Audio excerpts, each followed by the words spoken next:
Hello दोस्तों, मैं अजीत मंजिल जंक्शन पर आपका स्वागत करता हूं।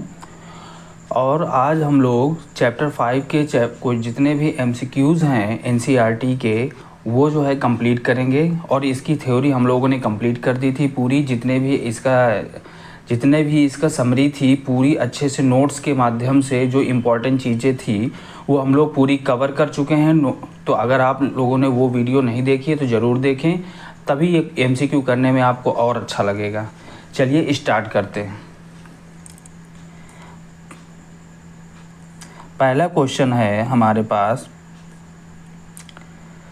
कि पृथ्वी एकमात्र ऐसा प्लैनेट है जहां जीवन है, क्योंकि यहाँ जीवन के लिए आवश्यक कौन कौन से एलिमेंट हैं। कौन कौन से एलिमेंट है? अच्छा, जो अर्थ में जीवन के लिए कौन कौन से एलिमेंट की नीड होती है, हमारी कौन कौन से एलिमेंट की ज़रूरत होती है? तो हमारी भूमि की ज़रूरत होती है, भूमि की भी ज़रूरत होती है, जल की भी ज़रूरत होती है, हवा की भी ज़रूरत होती है। तो हमारा ऑप्शन कौन सा हो जाएगा? D part. हम लोग क्वेश्चन बहुत फास्ट करेंगे क्योंकि इसकी एक एक डिटेल हम लोग कर चुके हैं दोस्तों। और ज़्यादा से ज़्यादा क्वेश्चन, लगभग 116 क्वेश्चन है, लाइन बाय लाइन क्वेश्चन जो है पुटअप किए गए हैं एनसीईआरटी से। और ये पूरी सीरीज़ है। अगर ये एक पार्ट में तो पॉसिबल नहीं है, लेकिन दो पार्ट में हम लोग इसको कवर कर लेंगे। अर्थ पृथ्वी का सॉलिड पार्ट जिस पर हम रहते हैं क्या कहलाता है? तो क्या कहलाता है बताएं दोस्तों, क्या कहलाता है? हमारा क्या कहलाता है? हमारा वायुमंडल कहलाता है, जलमंडल कहलाता है, भूमंडल कहलाता है, जलमंडल कहलाता है। क्या कहलाता है बताएं? हमारा क्या कहलाएगा? भूमंडल। जिस पे हम रहते हैं वो क्या कहलाएगा? हमारा भूमंडल कहलाएगा। ठीक है, नेक्स्ट। पृथ्वी को चारों ओर से घेरने वाली गैस की परतों को क्या कहा जाता है? अर्थ के चारों ओर घेरने वाली गैस की परतों को क्या कहा जाता है? दोस्तों ये इंग्लिश और हिंदी मीडियम दोनों स्टूडेंट देख सकते हो, कोई दिक्कत नहीं है इसमें। सभी चीज़ें मैं इंग्लिश में, वो सभी इम्पॉर्टेंट वर्ड्स को इंग्लिश में यहाँ पर हैं जिनकी नीड है। बाकी तो हम लोग पढ़ते जब इंग्लिश से हैं तो उसका मतलब तो यही लिखा जाता है ना। और बाकी तो कंप्लीट मैंने पूरा उसके जितने भी मेन फैक्टर्स, मेन वर्ड्स हैं पूरे इंग्लिश में आपको मिलेंगे। तो इसमें दोनों मीडियम के बच्चे देख सकते हो, कोई प्रॉब्लम नहीं है इसमें। थर्ड नंबर हमारा क्या हो जाएगा? पृथ्वी के चारों ओर घेरने वाली गैसों की परतों को क्या कहा जाता है? वायुमंडल कहा जाता है। क्या कहा जाता है बताइए? क्या कहा जाता है? वायुमंडल कहा जाता है। ठीक है, ओके।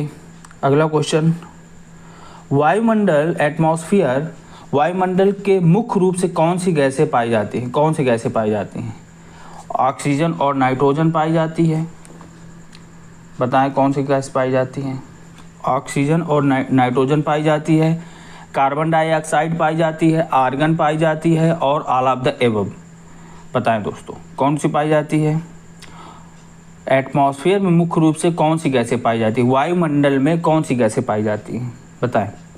तो इसमें सभी गैसें पाई जाती हैं हमारी, इसमें जो है सभी गैसें हमारी पाई जाती हैं। Okay, next. अगर हम बात करते हैं अर्थ के बहुत बड़े भाग पर वाटर जल पाया जाता है, उसे क्या कहा जाता है? पृथ्वी के बहुत बड़े भाग पर जो जल पाया जाता है उसे क्या कहा जाता है? भूमंडल कहा जाता है, जलमंडल कहा जाता है, वायुमंडल कहा जाता है, जीवमंडल कहा जाता है। तो सिंपल है, क्या कहा जाएगा? हमारा जलमंडल कहा जाएगा। ये क्या कहा जाएगा? हाइड्रोस्फीयर जलमंडल कहा जाएगा।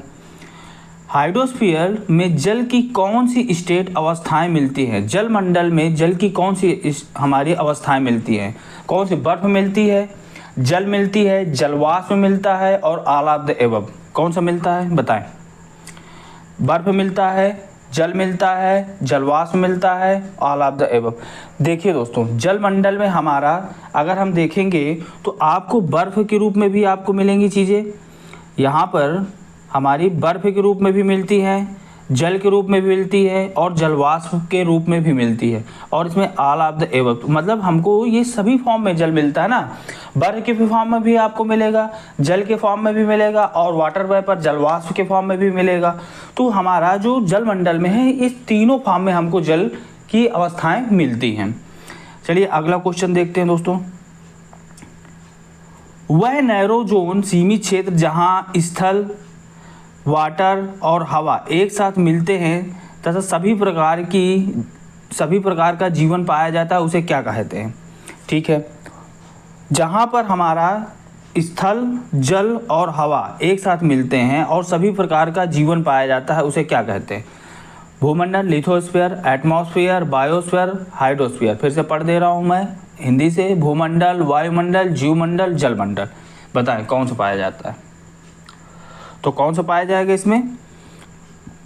ये हमारा जीवमंडल कहलाता है। क्या कहलाता है? जहाँ पर एक साथ ये तीनों, जलमंडल, स्थलमंडल, जलमंडल और हवा, ये एक तरीके, तो हमारा क्या कहलाता है? ये पार्ट जो एक तरीके से हमारा क्या कहलाएगा? बायोस्फीयर कहलाएगा, समझने के लिए। लिथोस्फीयर भूमंडल मुख्य रूप से किससे बना होता है? किससे बना? भूपर्पटी के चट्टानों से बना होता है, मिट्टी की पतली परतों से बना होता है, ए और बी केवल गैसों से बना होता है। तो किससे बना होता है? हमारा दोनों से, ये मिट्टी से और मिट्टी की चट्टानों से और मिट्टी की परतों से बना होता है। दोनों से बना होता है तो हमारा ए और बी दोनों हो जाएगा हमारा। नेक्स्ट क्वेश्चन, पृथ्वी की सरफेस को कौन से मुख्य भागों में बांटा गया? पृथ्वी की सतह को कौन कौन से मुख्य भागों में बांटा गया है? तो कौन कौन से है? महाद्वीपीय और महासागरीय बेसिन, वायुमंडल और क्रोड, भूपर्पटी और मेंटल, और उत्तरी और दक्षिणी गोलार्ध। ओके, तो continent and ocean basin, atmosphere core, crust, mental बोलेंगे, नॉर्दर्न और साउदर्न हेमिस्फीयर। तो बताएं क्या होगा इसमें? तो ये हमारा कौन सा नंबर है? 9 नंबर है। क्वेश्चन पहुंच गए हम लोग। कौन सा इसका हो जाएगा? तो महाद्वीपीय महासागरीय बेसिन को किस में बांटा गया है? वायुमंडल और क्रोड में। क्या किस में बोला गया है? वायुमंडल और कोर में। इसमें हिंदी में क्रोड बोलते हैं, कोर बोलते हैं, एटमॉस्फेयर एंड कोर। बड़े लैंड मासेस स्थलीय भूभागों को किस नाम से जाना जाता है? बड़े लैंड मासेस स्थलीय भूभागों को किस नाम से जाना जाता है? महासागरीय बेसिन, महाद्वीप, कंटिनेंट, गल्फ, खाड़ी और पेनिनसुला, प्रायद्वीप क्या बोला जाता है? बताएं। तो इसको क्या बोला जाता है? महाद्वीप बोला, कंटिनेंट बोला जाता है। क्या बोला जाएगा? कंटिनेंट बोला जाएगा। ओके, अगला क्वेश्चन, बड़े वाटर बॉडी जलाशय को किस नाम से जाना जाता है? बड़े वाटर बॉडी जलाशयों को किस नाम से जाना जाता है? महाद्वीप के नाम से जाना जाता है, सागरीय बेसिन के नाम से जाना जाता है, हिमनद ग्लेशियर के नाम से जाना जाता है, झील के नाम से जाना जाता है, या किसके नाम से जाना जाता है? बताएं किसके नाम से जाना जाता है? ये हमारा महासागरीय बेसिन के नाम से जाना जाता है। ओके, ठीक है। नेक्स्ट क्वेश्चन, अगर हम बात करते हैं 12 नंबर क्वेश्चन में क्या कह रहा है?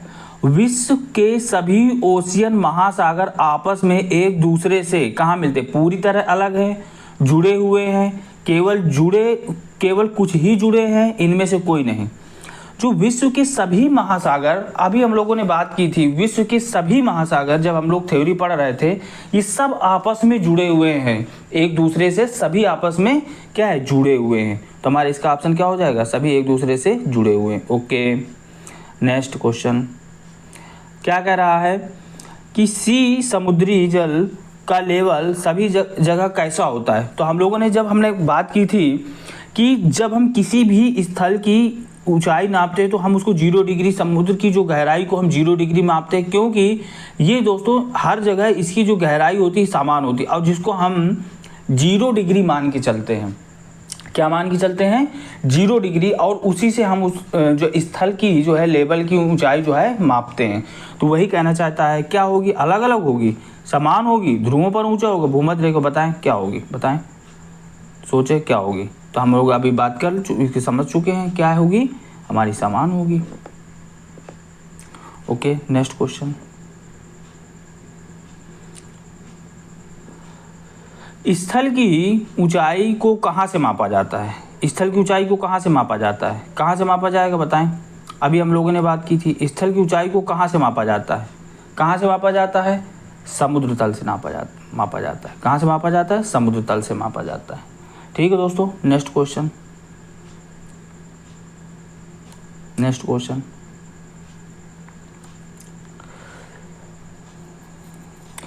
अगर सी लेवल समुद्र तल का मान कितना माना जाता है? समुद्र, अभी हम लोगों ने इसके बारे में बात की थी, उसी से देखिए क्वेश्चन कितने बना दिया उन्होंने। तो कितना माना जाता है हमारा समुद्र तल का मान? अभी हम लोगों ने बात की थी 0 डिग्री माना जाता है। कितना माना जाता है? 0 डिग्री माना जाता है। ठीक है, कितना माना जाता है? 0 डिग्री माना जाता है। Next question. ग्रीक भाषा में लिथोस या लिथास शब्द क्या अर्थ है? लिथोस शब्द का क्या अर्थ है?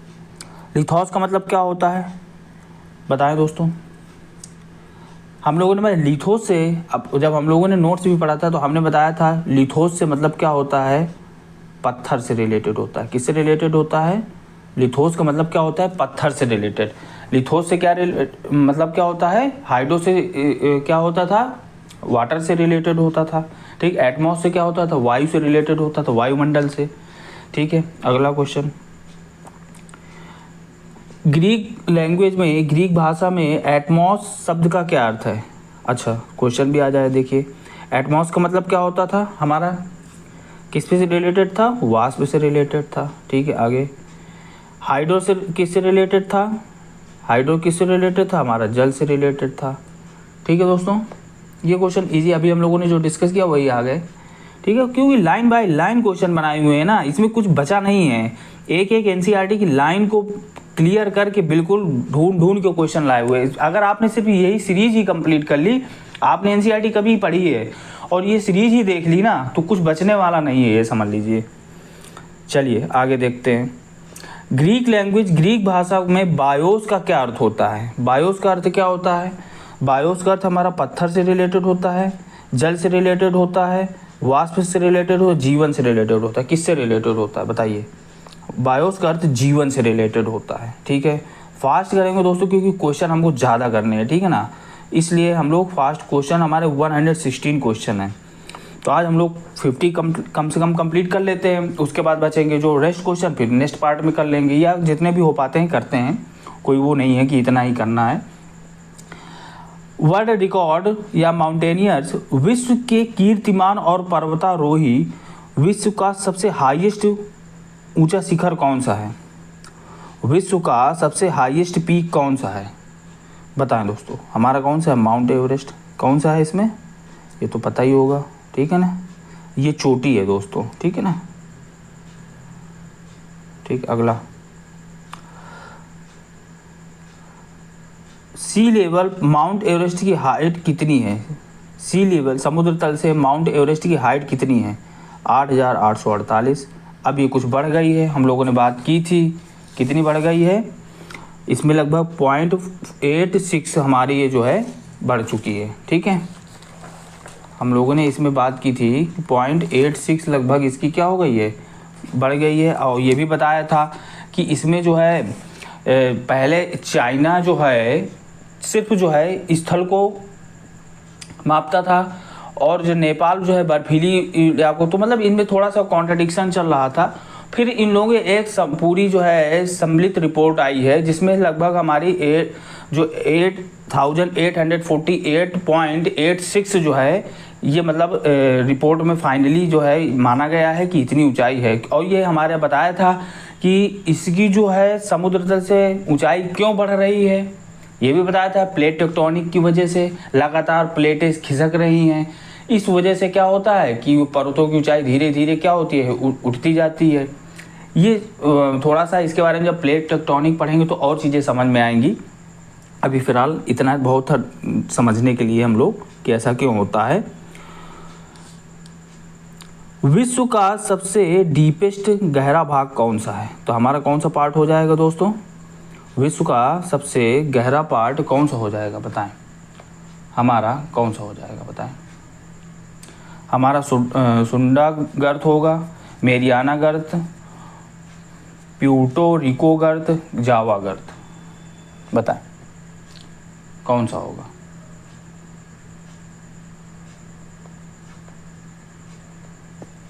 बताएं, मेरियाना गर्त होगा, सुंडा गर्त होगा, क्या होगा बताएं। तो इसमें कौन सा हो जाएगा, मेरियाना गर्त हो जाएगा। कौन सा हो जाएगा, मेरियाना गर्त। नेक्स्ट क्वेश्चन, मेरियाना गर्त किस ओशियन में स्थित है। मेरियाना गर्त अटलांटिक महासागर में, हिंद महासागर में, प्रशांत महासागर में, आर्कटिक महासागर में। तो किस महासागर में स्थित है। 23 जो मेरियाना गर्त है वो कहाँ पर स्थित है। तो कहाँ पर स्थित है, प्रशांत महासागर में, क्योंकि यही सबसे ज़्यादा गहरा है। ये गहरा, सबसे गहरा सागर भी हमारा यही है इसलिए। ठीक है, तो कहाँ पर है, प्रशांत महासागर। नेक्स्ट क्वेश्चन,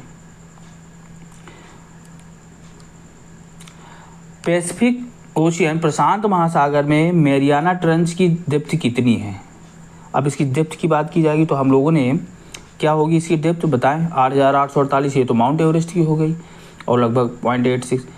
देखिए दोस्तों, अभी तो फिलहाल अगर ये आपको ऑप्शन में खाली यही मिलता तो एनसीईआरटी में तो अभी यही दिया गया, अपडेट नहीं किया गया है, तो आप यही लगा सकते हैं अगर ऑप्शन में नहीं है। लेकिन अगर उसमें कुछ ऑप्शन में अपडेट हो गया आता है तो आपको फिर वही लगाना पड़ेगा, इसलिए मैंने सब बता दिया है।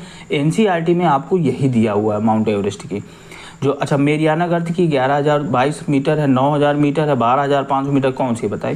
तो हमारा जो मेरियाना गर्त है उसकी जो है हमारी 11,022 मीटर है। ठीक है, अगला, पृथ्वी पर कुल कितने प्रमुख कॉन्टिनेंट हैं। पृथ्वी पर कुल कितने प्रमुख कॉन्टिनेंट, 5, 6, 7, 8। ये तो सिंपल क्वेश्चन है बिल्कुल। कौन कितने हो जाएंगे, कितने हो जाएंगे बताएं। हमारे 7 महाद्वीप है भारत के, अपने यहाँ के वर्ल्ड के पूरे कितने हैं, 7 महाद्वीप हैं। कॉन्टिनेंट महाद्वीप एक दूसरे से मुख्य रूप से किस प्रकार अलग हैं।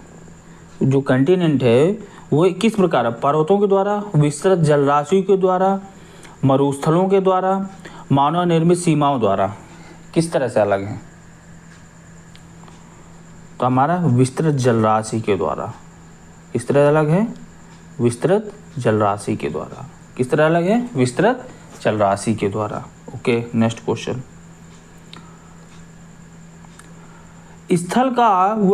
स्थल का बहुत बड़ा भाग किस हेमिस्फीयर गोलार्ध में पाया जाता है। दक्षिणी गोलार्ध में, उत्तरी गोलार्ध में, पूर्वी गोलार्ध में, पश्चिमी गोलार्ध में। Southern hemisphere, northern hemisphere, eastern hemisphere and western hemisphere. किस में पाया जाता है बताएं, बताएं किस में पाया जाता है। तो ये हमारा किस में पाया जाएगा बताएं दोस्तों। तो ये हमारा उत्तरी गोलार्ध में पाया जाएगा। जो हमारा स्थल का बहुत बड़ा भाग उत्तरी गोलार्ध में ही दोस्तों पाया जाता है। ठीक है, ज़्यादातर चीज़ें हमारे स्थल के जो भाग हैं वो उत्तरी गोलार्ध, क्योंकि दक्षिणी गोलार्ध में ज़्यादातर हमको वाटर और ये सब ज़्यादा मिलेगा देखने को, बर्फीले इलाके। ठीक है, विश्व का सबसे बड़ा लार्जेस्ट कॉन्टिनेंट, बड़ा महाद्वीप कौन सा है। अफ्रीका, उत्तरी अमेरिका, सबसे बड़ा एशिया, यूरोप, कौन सा है। तो कौन सा हो जाएगा हमारा, एशिया हो जाएगा। विश्व का सबसे बड़ा, ये विश्व का सबसे बड़ा हो जाएगा। ठीक, एशिया महाद्वीप अर्थ के कुल क्षेत्रफल का कितना भाग पर फैला हुआ है। ये क्वेश्चन डायरेक्ट एनसीईआरटी, मतलब क्वेश्चन तो सभी है मान लीजिए, लेकिन इंपॉर्टेंट है ये।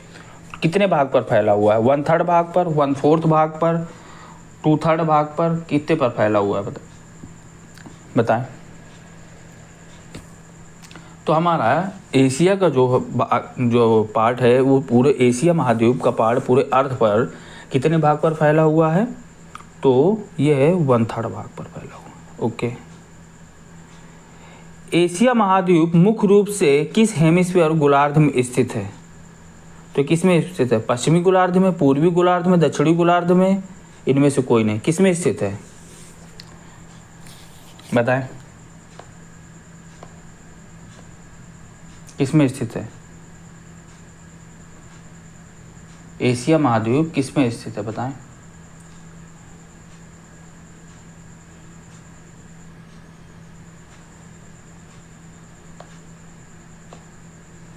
किस में हो जाएगा हमारा, बताएं। ये हमारा पूर्वी गोलार्ध में हो जाएगा। किस में हो जाएगा, पूर्वी गोलार्ध में। कौन सी प्रमुख लैटिट्यूड लाइन अक्षांश रेखा एशिया महाद्वीप से होकर गुजरती है?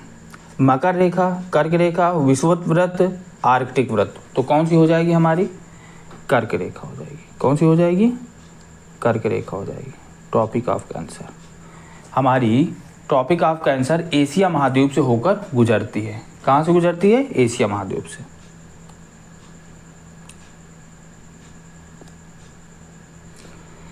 एशिया के वेस्ट पश्चिम में कौन सा माउंटेन पर्वत है जो यूरोप से अलग करता है? हिमालय, एंडीज, यूराल पर्वत, रॉकीज पर्वत। एशिया के वेस्ट पश्चिम में कौन सा माउंटेन है जो यूरोप से अलग करता है? तो बहुत अच्छा क्वेश्चन है, बहुत ही इम्पोर्टेंट क्वेश्चन है। कौन सा है हमारा, यूराल पर्वत। ठीक है, अगला क्वेश्चन आ जाते हैं। यूरोप एवं एशिया के कंबाइंड लैंडमास संयुक्त भूभाग को क्या कहा जाता है? बताइए। यूरेशिया कहा जाता है, एशिया कहा जाता है, ऑस्ट्रेलेशिया कहा जाता है, इंडो एशिया कहा जाता है। क्या कहा जाता है? तो हमारे कौन से कहा जाएगा, यूरेशिया कहा जाएगा। कौन से कहा जाएगा, यूरेशिया कहा जाएगा। Next question. 29 मई 1953 को माउंट एवरेस्ट पर चढ़ने वाले पहले व्यक्ति कौन थे? तो कौन थे हमारे, माउंट एवरेस्ट पर चढ़ने वाले पहले? Edmund Hillary, Tenzing Norgay Sherpa. ये दोनों हमारे जो है चढ़े थे इस समय। ठीक है, ठीक है।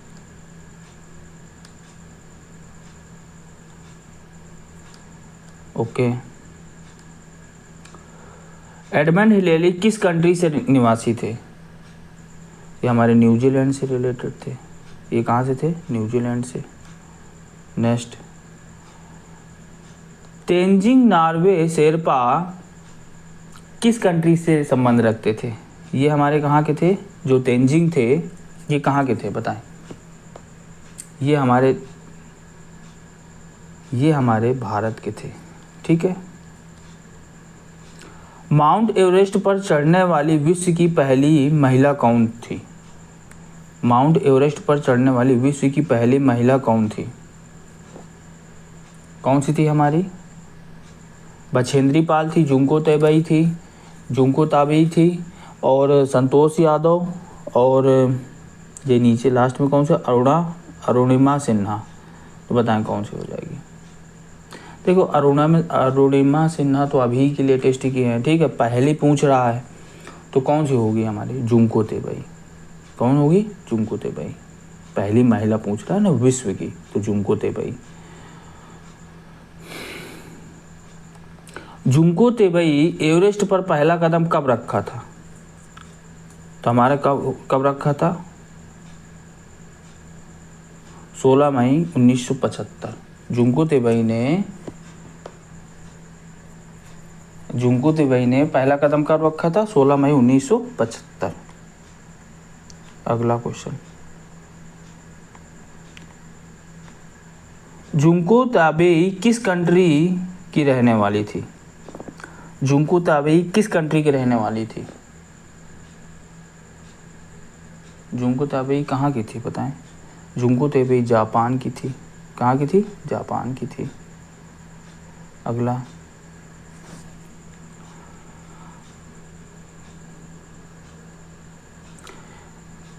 भारत की पहली महिला कौन थी जिसने एवरेस्ट पर कदम रखा?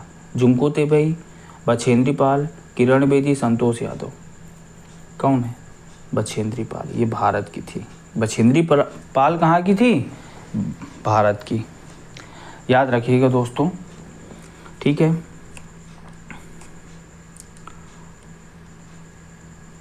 बछेंद्री पाल ने किस डेट को माउंट एवरेस्ट पर कदम रखा था? तो अभी हम लोगों ने बात की थी इसकी, कब रखा था,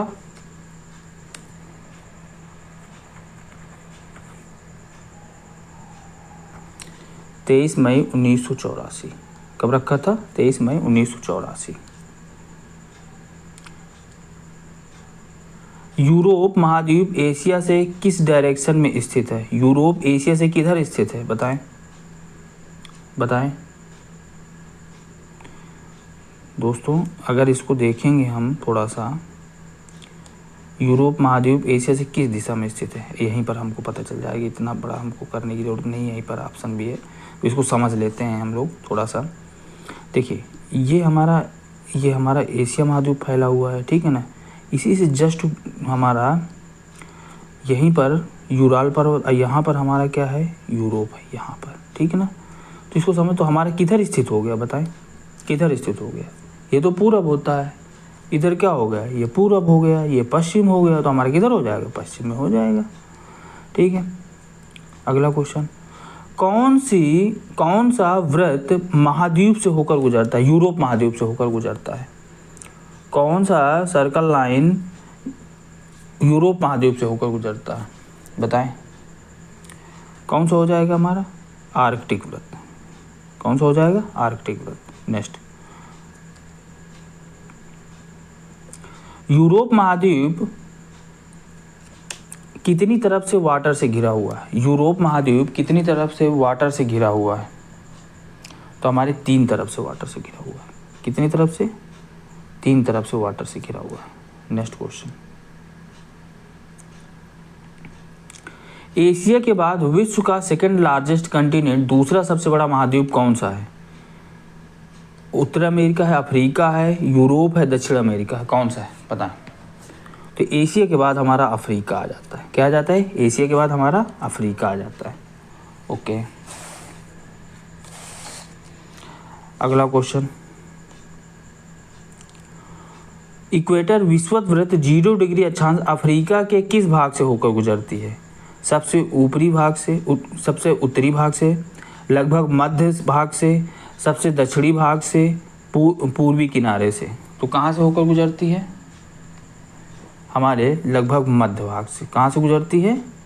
लगभग मध्य भाग से होकर गुजरती है। ओके, नेक्स्ट क्वेश्चन, एकमात्र ऐसा महाद्वीप कंटिनेंट कौन सा है जिससे होकर Tropic of Cancer, equator and Tropic of Capricorn तीनों रेखाएं गुजरती? बहुत इंपॉर्टेंट क्वेश्चन है ये दोस्तों, ये पूछे जाते हैं क्वेश्चन बहुत ज़्यादा। तो हमारी कौन सी हो जाएगी? ये कौन सी से? अफ्रीका से बताया था मैंने, अफ्रीका से हमारी ये तीनों रेखाएं गुजरती हैं, ठीक है दोस्तों। अफ्रीका महाद्वीप से हमारी ये तीनों रेखाएं गुजरती हैं, ये अफ्रीका महाद्वीप से तीनों रेखाएं गुजरती हैं, ठीक। अगला, विश्व का सबसे बड़ा हॉट डिजर्ट गर्म रेगिस्तान कौन सा है? थार का मरुस्थल, सहारा का रेगिस्तान, गोबी का मरुस्थल, कालाहारी का मरुस्थल। तो कौन सा हो जाएगा? बताएं, 48 में कौन सा हो जाएगा? बताएं, सहारा का रेगिस्तान। कौन सा? सहारा का रेगिस्तान। नेक्स्ट, सहारा डिजर्ट, सहारा रेगिस्तान किस कॉन्टिनेंट महाद्वीप में स्थित है? एशिया महाद्वीप में, अफ्रीका महाद्वीप में, ऑस्ट्रेलिया महाद्वीप में और दक्षिण अमेरिका महाद्वीप में? किस में है? बताएं, सहारा रेगिस्तान किस कॉन्टिनेंट में स्थित है? सहारा रेगिस्तान किस कॉन्टिनेंट में स्थित है? बताएं ये क्वेश्चन, सहारा रेगिस्तान किस कॉन्टिनेंट में स्थित है? बताएं। तो हमारा किस में हो जाएगा? अफ्रीका में, ठीक है। सहारा रेगिस्तान, ठीक है, कहाँ पर है? अफ्रीका में। नेक्स्ट,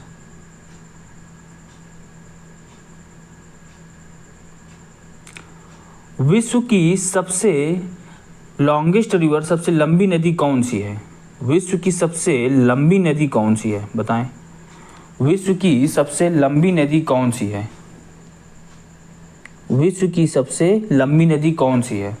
अमेजन, नील, गंगा, यांगत्जी नदी? बताएं कौन सी है?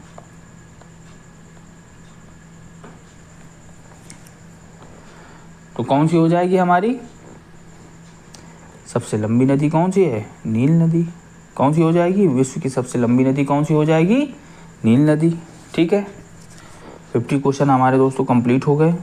अगला विश्व की सबसे लंबी नदी नील नदी किस कंटिनेंट महाद्वीप से होकर गुजरती है? ठीक है, किस महाद्वीप से होकर गुजरती है? तो एशिया से होकर गुजरती है, अफ्रीका से होकर गुजरती है, उत्तरी अमेरिका से होकर गुजरती है, कहाँ से गुजरती है अभी हम लोगों ने देखा। तो कौन सी विश्व की सबसे नील नदी कहाँ से होकर गुजरती है? अफ्रीका महाद्वीप से होकर गुजरती है। ठीक है, ठीक है, कहाँ से होकर गुजरती है? जो नील नदी है वो किस कंटिनेंट से होकर गुजरती है? तो अफ्रीका महाद्वीप। नेक्स्ट, नेक्स्ट, विश्व का थर्ड लार्जेस्ट कंटिनेंट, तीसरा सबसे बड़ा महाद्वीप कौन सा है? थर्ड लार्जेस्ट कंटिनेंट, तीसरा बड़ा सबसे बड़ा महाद्वीप कौन सा है? तो हमारा कौन सा हो जाएगा? उत्तरी अमेरिका। कौन सा हो जाएगा? उत्तरी अमेरिका हो जाएगा। Next question, north America, south America और नैरो स्ट्रिप ऑफ लैंड सक्रिय स्थलीय भाग से जुड़ा है। नॉर्थ अमेरिका और साउथ अमेरिका, अभी हम लोगों ने बात की थी दोस्तों कि नॉर्थ अमेरिका और देखिए ये एक ऐसी पतली सी एक ऐसे करके बनी हुई है, हमारा नॉर्थ अमेरिका हो गया, और ये हमारा साउथ अमेरिका तो एक पार्ट में जुड़ा हुआ था ना, फिर एक ऐसे भी मान लीजिए ये जुड़ा हुआ था एंडीज पर्वत श्रृंखला, तो एक छोटा सा पार्ट, इसको क्या बोलते हैं? पनामा स्थल संधि। क्या बोलते थे इसको? पनामा स्थल संधि। क्या बोलते थे इसको? पनामा स्थल संधि। क्या बोलते थे इसको? पनामा स्थल संधि। नेक्स्ट क्वेश्चन, महाद्वीप पूरी तरह से किस हेमिस्फीयर में स्थित है? कौन सा? नॉर्थ अमेरिका महाद्वीप किस हेमिस्फीयर में स्थित है? तो किस में स्थित है? बहुत सिंपल क्वेश्चन है। अगर थोड़ा सा मैप आपने देखा था जब पढ़ाया गया था आपको थ्योरी नोट्स के माध्यम से, पूरा एनसीईआरटी का निचोड़ एक एक क्वेश्चन है ये, और इसकी जो थ्योरी हम लोगों ने कंप्लीट की एक एक निचोड़ है दोस्तों। 54 का बी जो है हमारा क्या? उत्तर और पश्चिमी गोलार्ध। कहाँ पर है? उत्तर और पश्चिमी गोलार्ध में स्थित है। कहाँ पर है बताइए? देखिए, अगर हम बात करते हैं नॉर्थ अमेरिका, तो हमारा कहाँ है? यहाँ जाता है, ये ऐसे ऐसे करके आ जाता है, कुछ ऐसे लंबा लंबा थोड़ा सा। तो हमारा अगर गोलार्ध की बात करते हैं तो हमारा जैसे ऐसे, एक मिनट मैं बताता हूँ, अगर थोड़ा सा डिटेल में, ये एक सेकेंड, वैसे थोड़ा सा ज़्यादा डिटेल की उसमें तो हम लोगों ने बात कर ही चुके थे। तो देखिए, अब जैसे ये हमारा आ जाता है, जैसे अब इसमें आ जाता है हमारा ये पूर्व हो जाता है, पश्चिम हो जाता है, ये उत्तर हो जाता है, और ये दक्षिण हो जाता है। तो हमारा उत्तरी अमेरिका कहाँ जाएगा? उत्तरी अमेरिका हमारा यहाँ आ जाता है, और ये ऐसे फैला हुआ है। ठीक है, फिर यहाँ से हमारा क्या शुरू हो जाता है? ये हमारा दक्षिण अमेरिका शुरू हो जाता है। ठीक है, तो ये हमारा किस में आ जाएगा बताएं? 54 ये किस में आ जाएगा? ये तो भी उत्तर और पश्चिमी गोलार्ध, ये उत्तर हो जाएगा, और ये पश्चिमी, तो उत्तर पश्चिमी गोलार्ध हो जाएगा हमारा। कौन सा हो जाएगा? उत्तर पश्चिमी गोलार्ध हो जाएगा। क्लियर हुई चीज़ें कि नहीं? ठीक है दोस्तों, तो हमारा इसका आंसर कौन सा हो जाएगा? उत्तर पश्चिम गोलार्ध हो जाएगा। नेक्स्ट, नॉर्थ अमेरिका महाद्वीप कितने ओशियन महासागरों से घिरा है? नॉर्थ अमेरिका महाद्वीप कितने ओशियन महासागरों से घिरा है? 2, 3, 4, 5। तो किससे घिरा हुआ है? नॉर्थ अमेरिका महाद्वीप कितने ओशियन से घिरा हुआ है? तो हमारे 3 से घिरा हुआ है। ठीक, 60 कर लेते हैं दोस्तों जल्दी से, इजी है। स्थल का सकरा भाग जो दो बड़े स्थलीय भागों को जोड़ता है क्या कहलाता है? इस जल संधि, खाड़ी स्थल संधि और प्रायद्वीप क्या कहलाता है? तो जो स्थल का जो सकरा भाग जो जोड़ता है तो क्या कहलाता है? हमारा स्थल संधि कहलाता है। क्या कहलाता है? स्थल संधि कहलाता है। अगला, जल का सकरा भाग जो दो बड़ी जलराशि जैसे समुद्र तथा महासागरों को जोड़ता है उसे क्या कहा जाता है? जल का जो सकरा भाग होता है उसे क्या कहा जाता है? उसे स्टेट या जल संधि कहा जाता है। क्या कहा जाता है उसे जल संधि कहा जाता है। अगला क्वेश्चन, भारत और श्रीलंका के बीच जल संधि का नाम क्या है? बहुत सिंपल क्वेश्चन है, बहुत बार बार आता है, बार बार पूछा भी जाता है, भर भर के पूछा जाता है, बिल्कुल छपा छपाया आता है, ये समझ लीजिए। ठीक है दोस्तों, अगला क्वेश्चन, साउथ अमेरिका का अधिकांश भाग किस हेमिस्फीयर में स्थित है? अब बताइए। अब ऊपर वाला मैंने बता दिया था, अब ये आप बताइए, सोचिए क्या है। अभी इसके बारे में हमने थोड़ा कॉन्सेप्ट भी इसीलिए मैंने बताया था कि उत्तरी गोलार्ध में है, दक्षिणी गोलार्ध में है, पूर्वी गोलार्ध में, पश्चिमी गोलार्ध में। बताएं किस में होगा दोस्तों, बताएं। तो ये हमारा किस में होगा? दक्षिणी गोलार्ध में होगा। अभी उसको हम लोगों ने डिटेल में बात किया था भाई, ऊपर जब हमने बताया था साउथ में, तो हमारे दक्षिणी गोलार्ध में आ जाएगा। ठीक है। विश्व की सबसे लॉन्गेस्ट माउंटेन रेल लंबी पर्वत श्रृंखला कौन सी है? साउथ अमेरिका के उत्तर से दक्षिण की ओर फैली हुई है। कौन सी है? अभी जब हमने बताया था तो कौन सी है? ये कौन सी है? एंडीज पर्वत श्रृंखला। कौन सी हो जाएगी? एंडीज पर्वत श्रृंखला। दोस्तों इसमें 116 क्वेश्चन लगभग है, और आज मैं इसको 60 क्वेश्चन पर कंप्लीट करता हूँ, रोक दे रहा हूँ, और हम लोग जो है इसके नेक्स्ट पार्ट जो है अगली वीडियो में कवर करेंगे। ठीक है दोस्तों, देखते रहिएगा, और अगर आपको वीडियो अच्छी लगती है तो लाइक करें, सब्सक्राइब करें। Thank you.